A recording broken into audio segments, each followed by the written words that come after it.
amazing Sundarbans, world's largest estuarine forest and mangrove expanse, featuring a unique ecosystem that experiences two high tides and two ebb tides every day.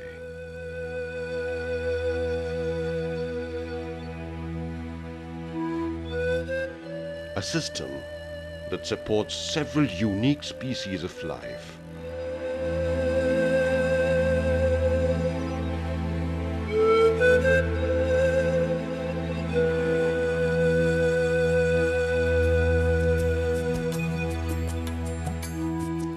And human habitation spread over 54 out of 102 islands, who earn their livelihood from the waters, the forests, and the land.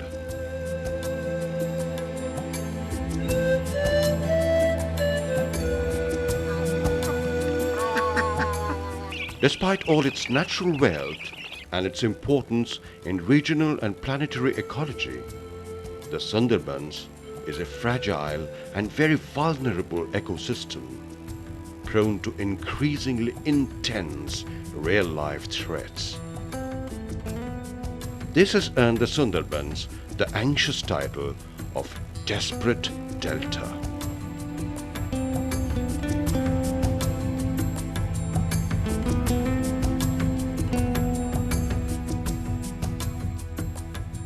For years, we have witnessed a growing threat to the Sundarbans, part climatic, part man-made. The ebbs and tides are stronger than before. Decades-old embankments can no longer hold back the onrush of saline waters, and these have led to dangerous erosion and breaching of embankments. Rising sea levels induced by climate change, mangrove depletion has compounded the damage.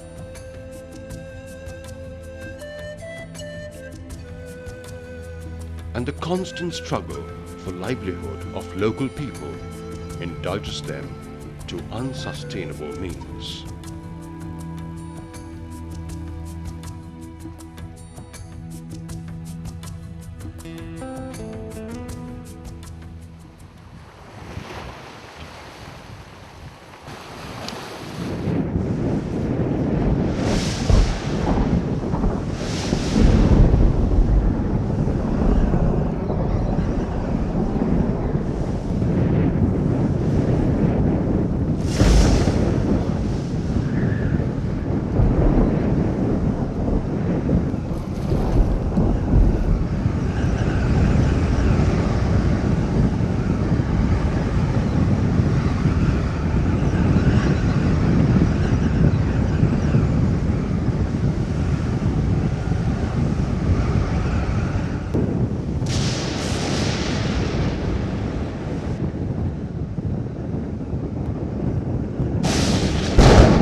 On the 25th of May 2009, a cyclonic storm, Aila, hit the Sundarban coast. It was a result of a depression in the Bay of Bengal, routine during end summer and pre-monsoon season. Aila wasn't particularly ferocious, with wind speeds calculated at 80 to 100 kilometers an hour in the Sundarbans area. But what it did over a 24-hour period left the Sundarbans and the rest of Bengal gasping.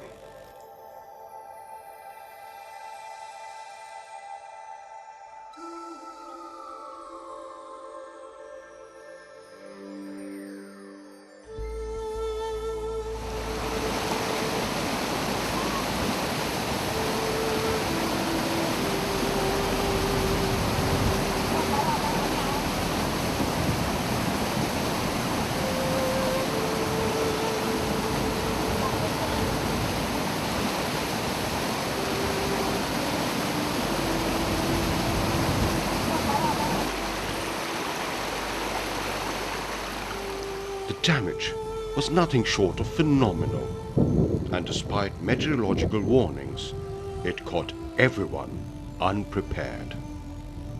Overnight, millions became eco-refugees, destitute, without home or hearth.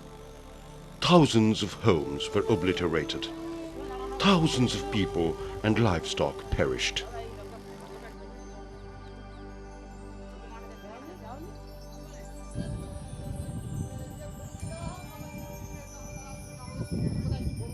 A saline curse was marked on the stored grain.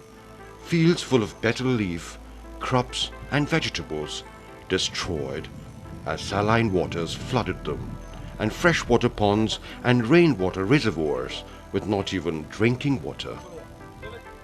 To top the hurt, whatever had been painstakingly built over time, livelihoods, mangrove plantations, tube wells, water body renewal work and medical camps, everything was shattered, swept away, rendered useless.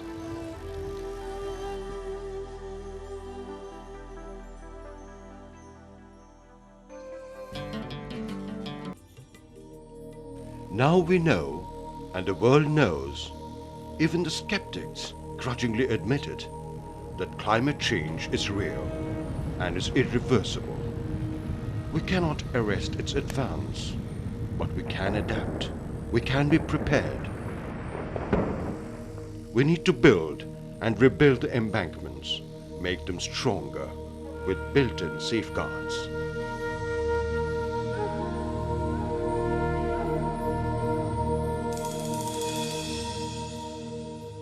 Sundarban being an eco-fragile and eco-sensitive area, built on alluvial accretion over ages and geologically new, the landform is apt to change frequently.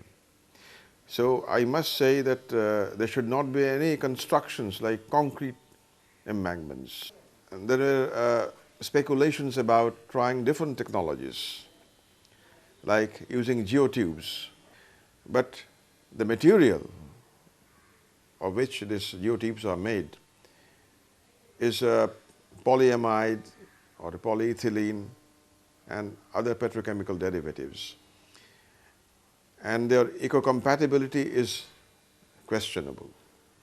So we must go in for some natural geotextiles, and I think jute geotextile will suit the requirement because of its inherent features like water absorption, drainage capability, and high roughness coefficient, which facilitates transference of load to the soil.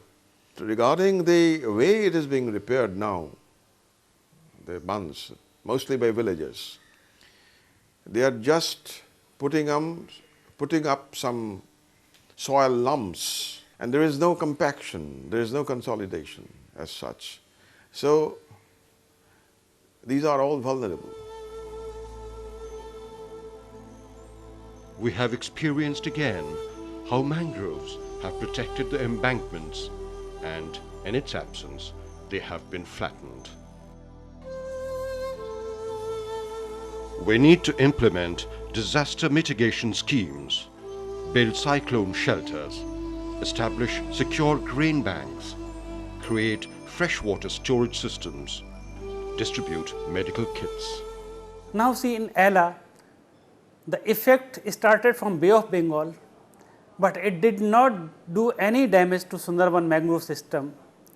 Hardly a few deers died, but otherwise there was no effect. No tiger died, no major animal died, or even minor animals did not die. But outside forest, hundreds of cattle died.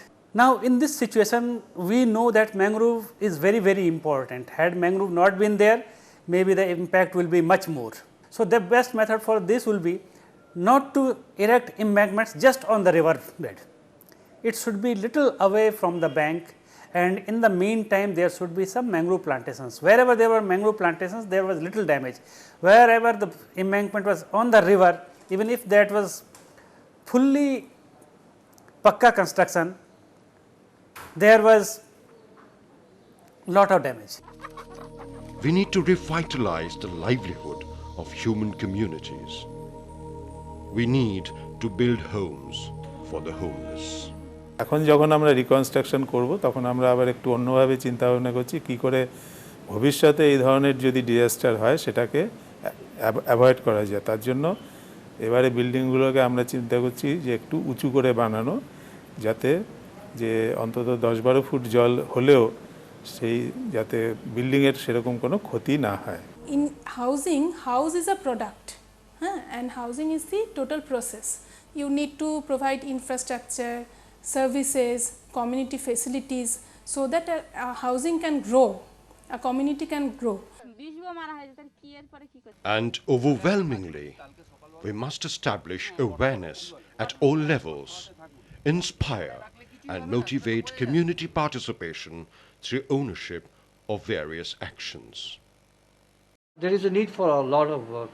The community has to be involved in the whole process, because there must be a sense of community ownership of who will manage it after the external organizations and the government withdraws.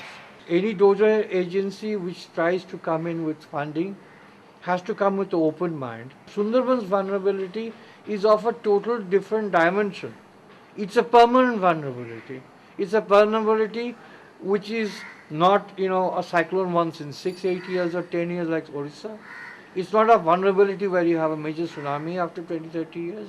It's a vulnerability which will go on monthly, periodically, along with every tidal wave that comes in, and especially with very major tidal waves.